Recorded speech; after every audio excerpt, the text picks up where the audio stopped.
Hello guys, welcome back to my channel. In today's video we are going to discuss theft and extortion. So first moving to theft. So section 378 defines theft. So we will look what 378 defines. So theft, whoever intending to take dishonestly any movable property out of the possession of any person without that person's consent moves that property in order of such taking is said to commit theft. So हर वो case theft होगा जिसमें एक person ये with dishonest intention किसी भी movable property को किसी भी पर्सन के, जरूरी नहीं है कि वो ओनर हो, किसी भी पर्सन के पोजीशन से बाहर निकाले without that person consent, then it is said to be theft. Now explanation one says that a thing so long as it is attached to earth not being movable is not the subject to theft. मान लीजिए एक पेड़ है, tree, तो it is not subject to theft until it is stick to the ground or attached to the ground, but it becomes capable of being the subject of theft as soon as it is severed from the earth.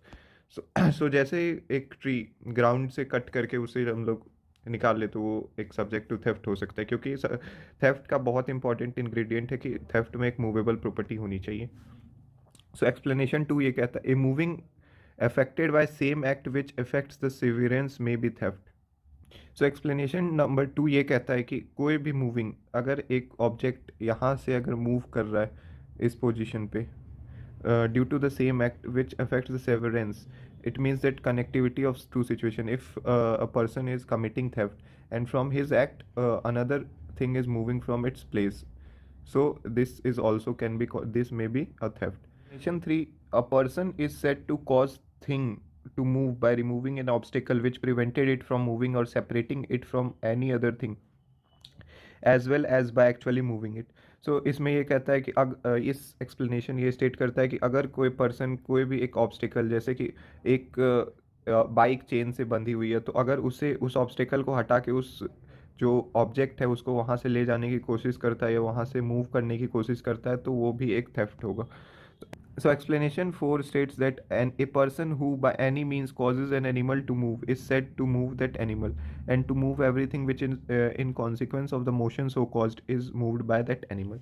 So ये explanation ये कहता है कि अगर कोई person एक animal को अपने place से हिलाता है, अगर उसके साथ कोई अटैच्ड थिंग है, जैसे कि अगर एक बुलॉक कार्ट है उसमें बहुत सारा खजाना रखा हुआ है, तो जब जैसे ही अब उस एनिमल को वो मूव करता है उसके साथ वो जो भी ट्रेजर कुछ भी उसमें उसके कार्ट में रखा हुआ है वो भी अगर साथ में मूव करता है, तो उस पर्सन पे सेम एनिमल के साथ साथ उसके अंदर जो एनिमल के साथ मूवमेंट जो हुई है वो भी एक थेफ्ट का पार्ट होगा और एक थेफ्ट का सब्जेक्ट होगा. Explanation 5, the consent mentioned in the definition may be express or implied and may be given by either a person in possession or by any person having for that purpose authority, either express or implied. सो ये explanation ये state करता है कि कोई भी एक person अपना consent दे सकता है जिसके पास पोजीशन हो. यहाँ पे पोजीशन का मतलब ये नहीं कि उसके पास ओनरशिप होना चाहिए, बस उसके पास इतना पावर होना चाहिए कि वो किसी को कंसेंट दे सके, और by any person having that purpose authority इधर एक्सप्रेस और इम्प्लाइड. तो इसमें एक सिचुएशन ले लीजिए, मान लीजिए आपका कोई एक फ्रेंड है, उसके साथ आपका बहुत ही फ्रेंडली रिलेशन है, तो आप अगर उससे परमिशन ना भी ले, आपको उसने फ्रीली छूट दे रखा है कि आप की चीज़ और मेरी चीज़ सेम है, आप किसी को भी दे ले सकते हैं, उसमें मुझे कोई प्रॉब्लम नहीं है. तो यहाँ पे एक इम्प्लाइड कंसेंट जो होता है आपके मन में ये बिल्डअप हो जाता है कि मैं दे दूंगा, तो क्योंकि यहाँ पे इंटेंशन आपका डिसऑनेस्ट नहीं होता है और प्रॉपर कंसेंट भी होता है, तो आप किसी भी तीसरे पर्सन को दे रहे हो तो थेफ्ट का सब्जेक्ट नहीं होगा. So KN Mehra versus State of Rajasthan. This is very important case. In this case, court gives important ingredients of theft. So we'll look what are those given. First, we'll look what are the facts of the case. So in the case of KN Mehra versus State of Rajasthan, there were two persons, Mehra and Phillips. So Phillips was discharged on the discharge of his duty because of misconduct. And now he has to leave by train on 14th May 1952. Mehra and Phillips both were very good friends. Mehra was going to fly an aircraft called Dakota. It was a part of his duty. He was going to fly with one of the cadet named Om Prakash. So the timing of flight was on the morning 6 a.m. to 6:30 am on 14th May, on the same day in which Phillips was going to leave by train.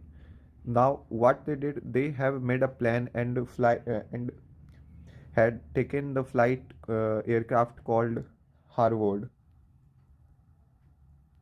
Harvard T-22. They have taken this plane before the flight timing period, which is given to them, is of 6 to 6:30 a.m.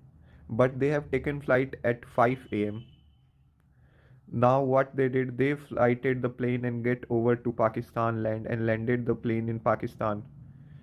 And they have met the Pakistan High Commissioner at Karachi and inform him that they had lose their way and force landed in the field, and that they have left the plane there. So they have left this Harvard T-22 there, and they said they now want to go back to Delhi.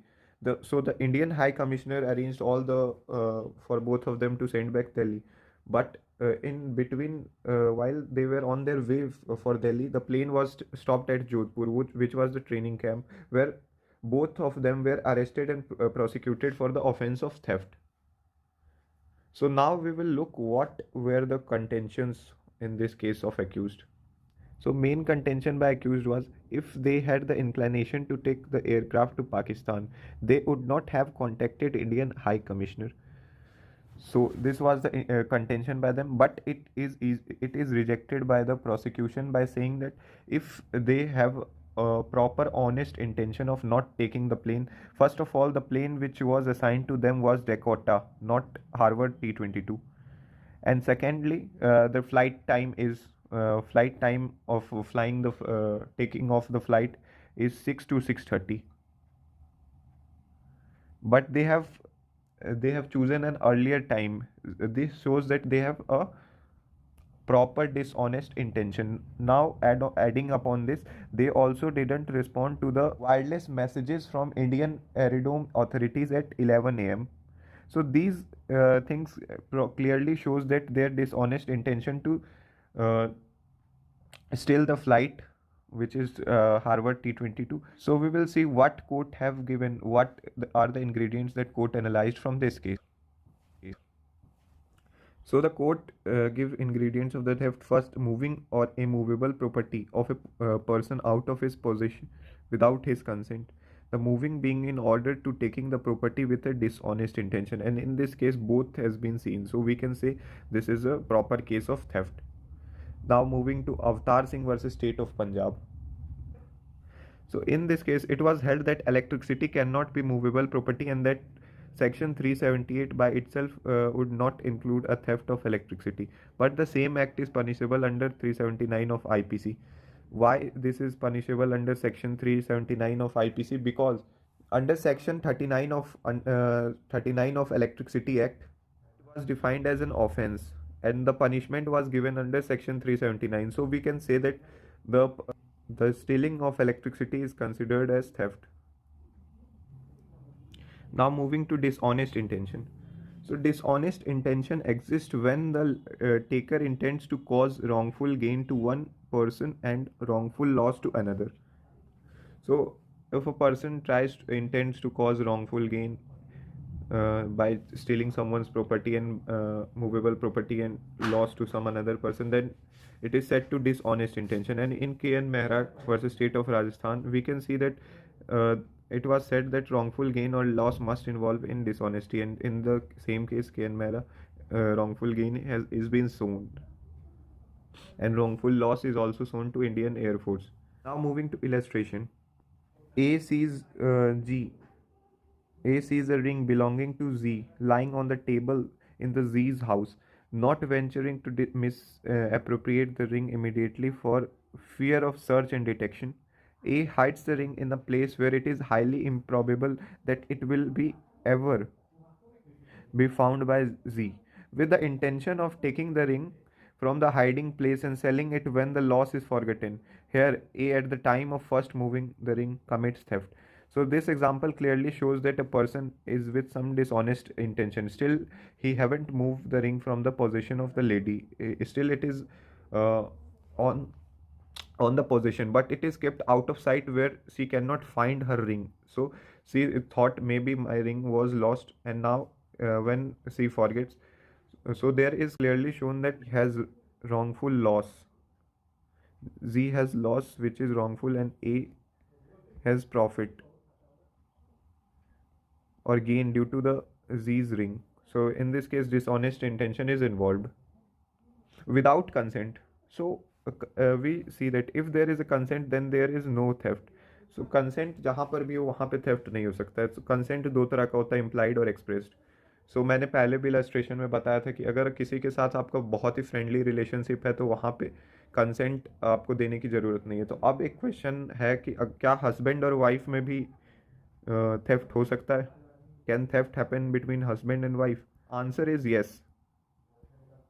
If wife moves husband property from his position with dishonest intention. If wife, the word should be listen more stressed is dishonest intention. If the intention of wife is that she will take back the movable property to husband after some time she has given for some work in that property, like if wife gives the car on service or husband car on service, then it is not said a dishonest intention. But if a wife with dishonest intention, like a wife sells the car husband car, then this is a dishonest intention because wife is trying to gain wrongful profit gains, so she will be guilty for theft. Now punishment for theft. Section 379 defines punishment for theft. Whoever commits theft shall be punished with imprisonment of either description for a term which may extend to 3 years, or with fine, or with both. So punishment is 3 years, with fine, or both together. Now moving to extortion. So section 383 defines extortion. So ingredients of extortion are: first, intentionally putting a person in fear or injury. Second, the purpose of which is to dishonestly induce the person to put in fear and to deliver property or valuable security. So extortion का purpose होता है कि एक person को डर में डालकर उससे dishonestly कुछ भी उसका सामान जो वैल्यूएबल प्रॉपर्टी होती है, आइदर वो मूवेबल हो या फिर कोई भी वैल्यूएबल सिक्योरिटी, अपने घर का कागज़, कुछ भी हो सकता है, तो वो इसमें एक्सटॉर्शन में मांग सकते हैं. कोई भी वैल्यूएबल सिक्योरिटी या कोई भी प्रॉपर्टी, जैसे चाहे वो मूवेबल हो या इमूवेबल हो. इसमें एक्सटॉर्शन में मूवेबल इमूवेबल का जिक्र नहीं किया गया जैसे कि थेफ्ट में किया गया था. तो एक इम्पॉर्टेंट केस है Romesh Chandra Arora versus state. In this case, there was one accused who written letter to this person X. So in the letter, accused said that if X didn't send him a huge amount of money which he was written in letter, then accused will leak the nudes photograph of her X daughters. So it was a clear extortion. Here accused put X in fear of injury of reputation. So here this person can be booked under extortion. Punishment for extortion. So section 384 defines whoever commits extortion shall be punished with imprisonment of either description which may extend to 3 years, or with fine, or with both. So 3 years, fine, or both. Difference between theft and extortion. Theft can be done of movable property only, while extortion has no such limit. Extortion is done by overpowering the will of people, while the theft offender takes without person's consent. Overpowering the will means putting them in fear and under some pressure to deliver their products or move or any kind of property. In this case, we know that extortion में कोई भी property specified नहीं की गई है कि वो movable हो या इमूवेबल हो, कोई भी किसी भी तरह की प्रॉपर्टी हो सकती है. तो thank you guys for watching this video. I hope you like the video, and if you didn't agree with me on any part of this video, then you can comment me, and also if you have any query or question, you can mention that in comment box. I would like to answer them. Thank you.